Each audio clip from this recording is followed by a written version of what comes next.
আমি কেন ফলো করতে যাব তোমাকে? চট্টগ্রাম শহরটা তোমার নিজের সম্পত্তি নাকি? আমি নিজের মতো হাঁটছিলাম শুধু।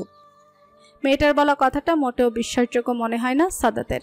তবুও সে অতি অপ্রয়োজনীয় বস্তুর ন্যায় মেয়েটাকে শক্ত হাতের বাঁধন হতে মুক্তি দেয়, আঙুল দিয়ে শাসিয়ে শুধায়। আর কখনো আমার ত্রিসীমানার মধ্যে দেখলে মোটেও ছাড় দিব না কিন্তু তোমাকে, বলে দিলাম। কথাটা বলেই সাদাত হনহনিয়ে সেই গলি হতে বেরিয়ে যায়। অজ্ঞাত নারীর মুখে ফুটে ওঠে প্রফুল্ল হাসি। 1990s অর্জুন রামপালের গোমরা এডিশন পুরুষ তাকে না ছাড়লেও বিষয়টা তেমন একটা মন্দ হয় না। ভাবনাটা মনে উকি দিতেই উক্ত নারী দ্রুত পা চালিয়ে গলি হতে বেরিয়ে এসে রাস্তার দিকে তাকায়। পেছন হতে সেই পুরুষকে রাস্তা ধরে হেঁটে যেতে হবে। সে মৃদু গলা উঁচু করে পিছু ডাকে। Excuse me. সাদাত চলন্ত পাজোড়া থামিয়ে ফিরে তাকায়, বুড়ো কুচকে প্রশ্ন করে, হোয়াট? আমি স্নিগ্ধা, নামটা মনে রেখো। সাদাতের চোখে মুখে ফুটে ওঠে বিরক্তি ভাব। স্নিগ্ধা, এর থেকে অপ্রয়োজনীয় নাম সে জীবনেও শুনেনি। মফস্বল এরিয়ার ভেতর বাইকটা প্রবেশ করতে রাফি চরমভাবে চমকালো। সাইফ এদিকে বাইকটা নিচ্ছে কেন? প্রশ্নটা মনে চেপে না রেখে সে মুখে উচ্চারণ করে, এদিকে কোথায় যাচ্ছিস? প্রফুল্ল মনে বাইক চালাতে ব্যস্ত সাইফ রাফির প্রশ্নে বিরক্ত হয়। সে বিরক্তি তার গলায় স্পষ্ট ফুটে ওঠে। বাল আমার, এত প্রশ্ন করছ কেন? বাইকের একদম পেছনে বসে থাকা প্রত্যয় সাইফের মুখে গালিটা শুনে নাক সিটকে বলে, এইগুলো কি ভাষা সাইফ? সাইফ দ্বিতীয় দফা বিরক্ত নিয়ে উত্তর দেয়, বাংলা ভাষা বুঝোস নাই? কেউ আর কোনো কথা বলার সুযোগ পেল না। তার পূর্বে বাইকটা এসে থামলো মরিচবাতি দ্বারা সজ্জিত একটা বাড়ির সামনে। বাড়ির পানে তাকাতেই রাফি আর প্রত্যয় অবাক হয়। তবে তাদের কোনো কথা বলার সুযোগ না দিয়ে সাইফ বাইক থেকে নেমে চাবিটা রাফির হাতে ধরিয়ে দিয়ে বলে, সামনে আগায় বস, আমি বলার সাথে সাথে বাইক স্টার্ট দিবি। একদম মেইন রোডে গিয়ে বাইক থামাবি। প্রত্যয় কিছুই বুঝতে পারছে না। সে বুড়ুকুচকে প্রশ্ন করে, তুই কি করতে যাচ্ছিস? সাইফ নিজের হাতে কিছুক্ষণ আগের কেনা কালো মিষ্টির প্যাকেটটা নিয়ে প্রত্যয়কে বলে ওঠে, তুইও কোনো প্রশ্ন না করে চুপচাপ নিচে নাম। প্রত্যয় সরু ভুরু চোড়া মেলে তাকানোর পূর্বেই সাইফ অতি যত্নে র্যাপিং করা মিষ্টির প্যাকেট হাতে বাড়ির ভেতর চলে যায়। রাফির খুব ভয় করছে। সাইফ কি করতে চাইছে তা ঝাপসা আন্দাজ করতে পারছে সে। একতলা বাড়িটার উঠোন ডিঙিয়ে প্রধান দরজার সামনে গিয়ে দুবার কলিং বেল বাজাতেই একজন ভদ্রলোক দরজাটা খুলে আগ্রহী গলায় প্রশ্ন করে, কে আপনি? সাইফ মুখে প্রাণখোলা হাসি মুখে বলে ওঠে, আসসালামু আলাইকুম আঙ্কেল। অন্না বাসায় আছে? ওর বন্ধু আমি। বিয়ে উপলক্ষে একটা গিফট দেওয়ার কথা ছিল। ওয়ালাইকুম আসসালাম। অন্না তো বাসায় আছে, কিন্তু তোমাকে তো ঠিক চিনলাম না বাবা। না না, সমস্যা নেই আঙ্কেল, আপনি অন্নার থেকে জেনে নিয়েন। একটু কষ্ট করে যদি ওকে ডেকে দিতেন। আসলে আমার খুব তাড়া আছে, তো ফ্লাইট আছে আমার, দেশের বাইরে চলে যাব। তাই ভাবলাম ওর বিয়েটা অ্যাটেন্ড করতে পারবো না, বিদায়ী গিফটটা নিয়ে এসেছি তাই বলে। ঘরের কর্তা ভদ্রলোককে খানিকটা দ্বন্দ্বে ভুগতে দেখা গেল।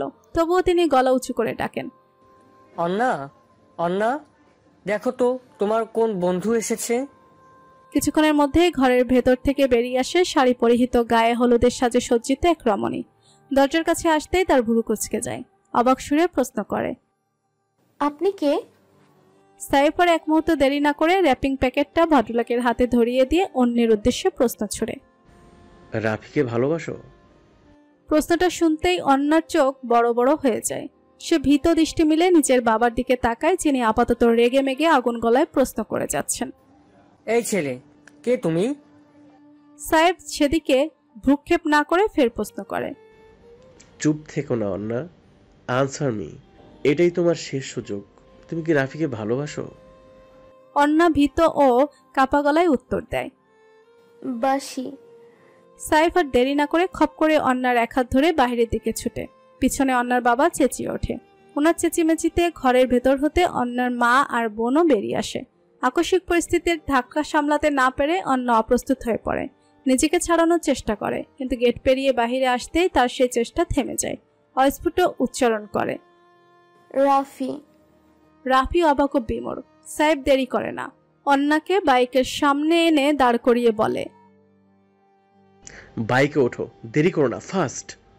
অন্য অপ্রস্তুত দৃষ্টি মেলে সবার পানে তাকায়। তার মস্তিষ্কে এখনো ঠিকঠাক কিছু ধরছে না। সাইফ এবার রাগী সুরে ধমকে ওঠে, এই রাফি, বাইক স্টার্ট দে। রাফির সঙ্গে সঙ্গে বাইক স্টার্ট দেয়। সাইফ ততক্ষণে ধাক্কিয়ে অন্যকে বাইকে তুলে দিয়েছে। চোখের পলকে বাইকটা রাস্তা ধরে বেরিয়ে যেতেই সাইফ লক্ষ্য করে প্রত্যয় অবাক দৃষ্টি মেলে তাকিয়েছে তার দিকে, যেন এইমাত্র কি হলো তার কিছুই সে বুঝতে পারেনি। সাইফ আর দেরি না করে প্রত্যয়কে ধাক্কা মেরে চেঁচিয়ে ওঠে, শালা মারা খাওয়ার জন্য দাঁড়ায় আছোস?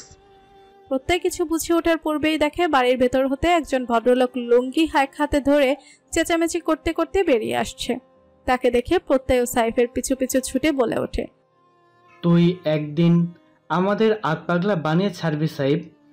সাইফ ছুটতে ছুটতে জবাব দেয়, পাগল ছাড়া দুনিয়া চলে না রে পাগলা। একজন সৈনিকের পায়ের গতিকে ঘোড়ার পায়ের গতির সাথে তুলনা করা হয়। সেই হিসেবে দৌড়ে 20 মিনিটের রাস্তা পার করে প্রধান সড়ক পর্যন্ত পৌঁছানো সাইফ আর প্রত্যয়ের জন্য কোনো বড় বিষয় নয়। কিন্তু আচমকা একটা গলির মোড় ঘুরতে গিয়ে বাধে বিপত্তি। হঠাৎ দুই যুবককে নিজের স্কুটির সামনে দেখে ব্রেক কষারও সময় পায় না বাইকের মালিক। উল্টো দুর্ঘটনা হতে রেহাই পেতে সে বাইকটা অন্যদিকে ঘুরিয়ে ফেলে। ফলে সজোরে রাস্তার পাশে এক ভ্যান গাড়ির সঙ্গে ধাক্কা খেয়ে বাইক সহ উল্টে পড়ে সে। আকস্মিক ঘটনায় প্রত্যয় এবং সাইফও চমকে ওঠে। এক মুহূর্তের জন্য মনে হয়েছিল এই বুঝি স্কুটির নিচে পড়ে হাত অথবা পা কিছু একটা খোয়াবে, কিন্তু আল্লাহ রহম করেছেন যে সেরকম কিছুই হয়নি। ভাবনাটা মনে উকি দিতেই সাইফ বুকে ফু দিয়ে রাস্তার পাশে তাকায়। সাথে সাথেই তার মেজাজ বিগড়ে যায়। সে গলা উঁচু করে চেঁচিয়ে ওঠে, শালার মাইয়া মানুষের হাতে স্কুটির চাবি দিলে অ্যাক্সিডেন্ট তো হইবই। প্রত্যয়ও দেখলো রাস্তার পাশে বাইক সহ পড়ে থাকা একটা নারীকে। এক পা তার বাইকের তলায় চাপা পড়ে আছে, অন্য হাতে সে ভর দিয়ে উঠে বসার চেষ্টা করছে এবং মাথায় উ জাতীয় শব্দ করছে। প্রত্যয় অবশ্য সাইফের মতো রাগ কিংবা বিরক্তি দেখালো না। সে দ্রুত পায়ে এগিয়ে যায় মেয়েটাকে সাহায্য করতে, কিন্তু তার পূর্বেই রণচণ্ডী রূপী সেই মেয়েটা পেছনে ফিরে চেঁচিয়ে ওঠে, মাঝ রাস্তায় পাগলের মতো দৌড়ানোর মানে কি? প্রত্যয় মেয়েটাকে দেখেই অবাক হলো। এটা সেই লাইব্রেরির ঝগড়াটে মেয়েটা না? মেয়েটাও প্রত্যয়কে দেখে এক মুহূর্ত অবাক হয়, পর মুহূর্তেই সে ফের চেঁচিয়ে ওঠে, এই আপনি এই লাইব্রেরির গালিগালাজ ভাইয়াটা না? প্রত্যয় বিরক্ত হয়, গালিগালাজ ভাইয়া? এটা আবার কেমন নাম? আর তাছাড়া প্রত্যয় নিজের সম্পূর্ণ জীবনে কখনো গালি উচ্চারণ করেনি, তার সাথে এই বেমানার নাম জুড়ে দেওয়ার মানে কি? প্রত্যয় কিছু বলতে নিবে তার পূর্বে সাইফ এগিয়ে গিয়ে জেসির দিকে হাত বাড়িয়ে দিয়ে বলে ওঠে, আরে ম্যানারলেস মাথা মোটা ভাবি, আপনি উঠেন উঠেন, আমার হাত ধরে উঠে আসেন। ইস, বেশি ব্যথা পেয়েছেন? সাইফের এই আলগা পিড়ি দেখে প্রত্যয়ের গা জ্বলে যায়। অপরদিকে জেসি ক্রোধ মিশ্রিত গলায় বলে ওঠে, এই ভাইয়া, কে আপনি? আমাকে ম্যানারলেস আর মাথা মোটা ভাবে ডাকছেন কেন? সাইফ দাঁত কেলিয়ে বলে, ভাবি আমি আপনার গুণধর দেবর, আর আপনার সাথে এই ম্যানারলেস আর মাথা মোটা ট্যাগটা আমি বসাইনি, প্রত্যয় বসিয়েছে। প্রত্যয় বিড়বিড়িয়ে ওঠে, পাগলের সাথে ম্যা করা ছাগলের দেখা হয়েছে। এখন দুই পাগল ছাগল মিলে আমার মাথা খাবে। জেসির চরম মেজাজ খারাপ হয়। সে সাইফকে কিছু বলতে নিবে তার আগেই সাইফ এগিয়ে এসে তার পায়ের উপর থেকে স্কুটি তুলতে তুলতে বলে, সরি ভাবি, আপনাকে হেল্প না করে আমি এতক্ষণ ধরে শুধু শুধু পেঁচাল পারছি। পায়ের উপর হতে স্কুটিটা সরাতেই যেন জেসি খানিকটা আরাম পেল। পাটা একদম ঝিম ধরে আসছিল। অপরদিকে বাম হাতের কোণের দিকটাও রাস্তার সাথে ঘষা লেগে চামড়া উঠে গিয়েছে। কি বিশ্রীভাবে চলছে আহত জায়গাটা। ব্যথায় জেসির লটকে রাখা মুখটা আরো কুচকে আসে। প্রত্যয় সেই দৃশ্য দেখে অনিচ্ছা সত্ত্বেও হুইম্যান কার্টেসি মেইনটেইন করতে নিজের হাতটা বাড়িয়ে বলে, রাস্তায় এভাবে পড়ে থাকাটা বাজে দেখাচ্ছে, উঠে আসুন। জেসি কুচকে রাখা চোখ জোড়া মেলে রাজাহাঁসের গলায় চেঁচিয়ে ওঠে, আমাকে এই রাস্তায় আপনারাই ফেলেছেন, অসভ্য অভদ্র ম্যানারলেস কোথাকার।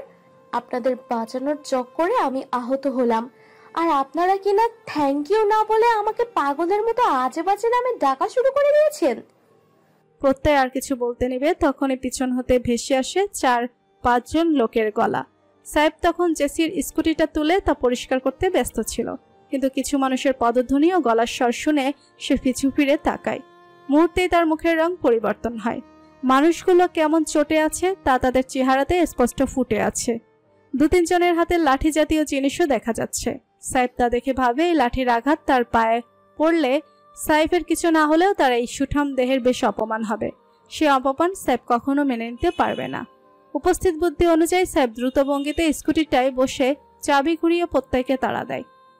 মামা পাবলিক চেত্যা গেছে। ইজ্জত আর জান বাঁচানো ফরজ, তাড়াতাড়ি বয় তুই।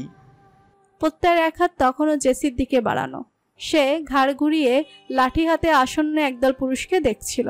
সাইফের কথা কানে প্রবেশ করতেই সেও দ্রুত দৌড়ে স্কুটির পিছনে উঠে বসে। জেসি বিস্ফোরিত দৃষ্টি মেলে দেখছিল সেই দৃশ্য। সে দ্রুত উঠে দাঁড়ানোর চেষ্টা করতে নিলে সাইফ স্কুটি স্টার্ট দিয়ে উচ্চস্বরে বলে ওঠে,